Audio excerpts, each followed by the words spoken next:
Nadiad sports authority of ગુજરાતના sports complex ખાતે 23મી national athletics for the blind યોજાઈ ગઈ. 3 દિવસ ચાલેલા એથ્લેટિક્સમાં 18 રાજ્યોના 175થી વધુ બ્લાઇન્ડ ખેલાડીઓએ ભાગ લીધો હતો અને વિવિધ રમતોમાં ચેમ્પિયનશિપ જીતી, જેમાં મેન્સ T12માં અને F12માં ગુજરાતે ટીમ ચેમ્પિયનશિપ જીતી હતી. આ ટુર્નામેન્ટમાં ઘણા નેશનલ રેકોર્ડ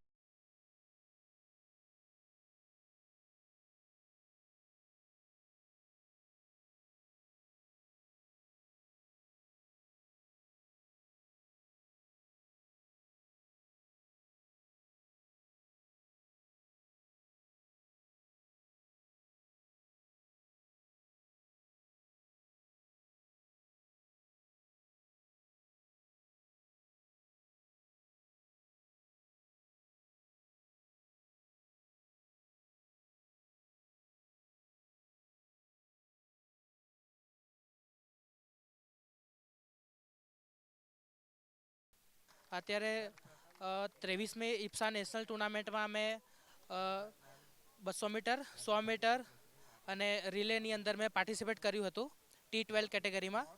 એમાં મારો ત્રણેયમાં ગોલ્ડ મેડલ આવ્યો છે અને હું અત્યારે હાલમાં બેંગ્લોર ખાતે ટ્રેનિંગ કરી રહ્યો છું. અને મને આ ટુર્નામેન્ટમાં મારું પરફોર્મન્સ આપીને અને મને ખૂબ જ સારું લાગ્યું, કારણ કે મેં મારું સર્વશ્રેષ્ઠ પરફોર્મન્સ આ ટુર્નામેન્ટમાં આપ્યું છે. તો હું મારા જેને મારા coach sir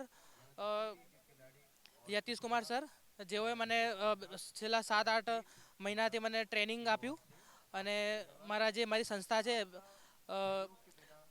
para sports association of Gujarat, blind people association, જે લોકોએ મને સપોર્ટ કર્યો છે તેમનો હું ખૂબ ખૂબ આભાર માનું છું. નડિયાદ એથેન્ટિક 2024ની કોમ્પિટિશન અહીંયા નડિયાદમાં સ્પોર્ટ્સ કોમ્પ્લેક્સમાં યોજાઈ હતી, જેમાં ખૂબ સુંદર અલગ અલગ રાજ્યના 18 જેટલા રાજ્યના વિદ્યાર્થીઓએ ભાગ લીધો હતો, જે ટોટલી બ્લાઇન્ડ છે, અને ખૂબ સારો અનુભવ રહ્યો.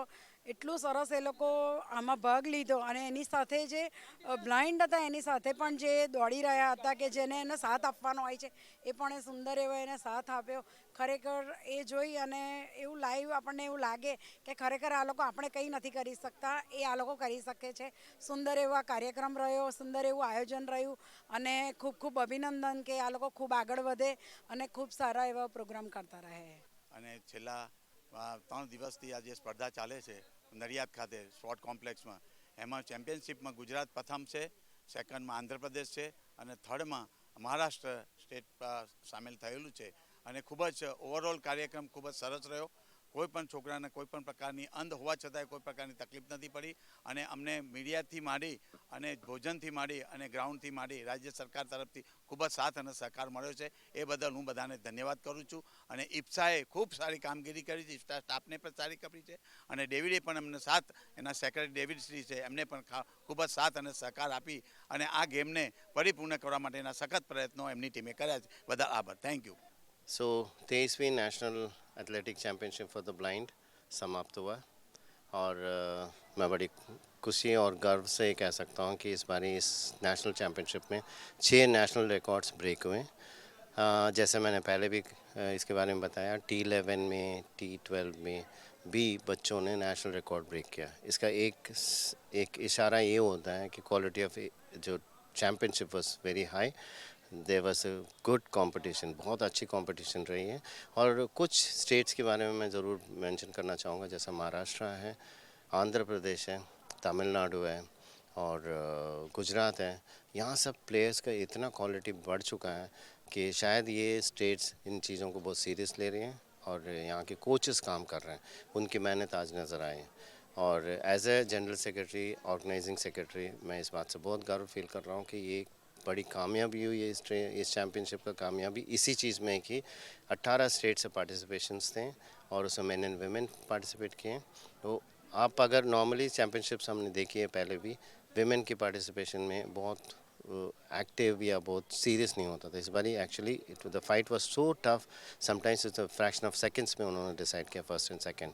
So all this shows that they seriously took it and they done it. आज मैं बड़ी गर्व के साथ इंडियन ब्लाइंड एसोसिएशन की तरफ से Gujarat government, Gujarat state, Sai and यहाँ की जो DSO है मनसुख भाई, इन सबको धन्यवाद देता हूँ.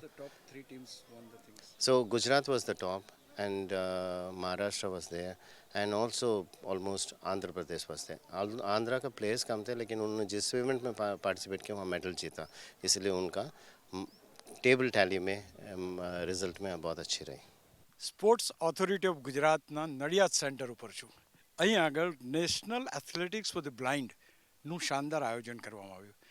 આ પર્ટિક્યુલર રમત એટલા માટે અગત્યની છે કે આપણી પાસે તો તમામ વસ્તુઓ છે, પણ જે બ્લાઇન્ડ ખેલાડીઓ હોય છે, બ્લાઇન્ડ ખેલાડીઓ કેટલા ઉત્સાહથી કેટલી રમતોમાં પાર્ટિસિપેટ કરે છે અને ખાસ કરીને એમાં મેડલ જીતવાની તમન્ના ધરાવે છે.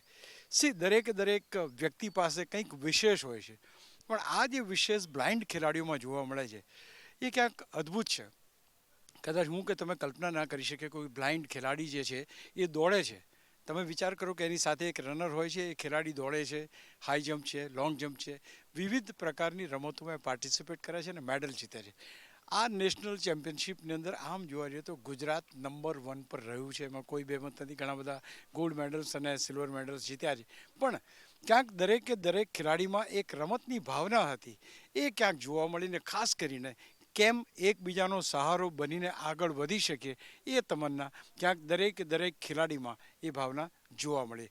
કેમેરામેન મેહુલ સાથે અશોક મિસ્ત્રી, નડિયાદ.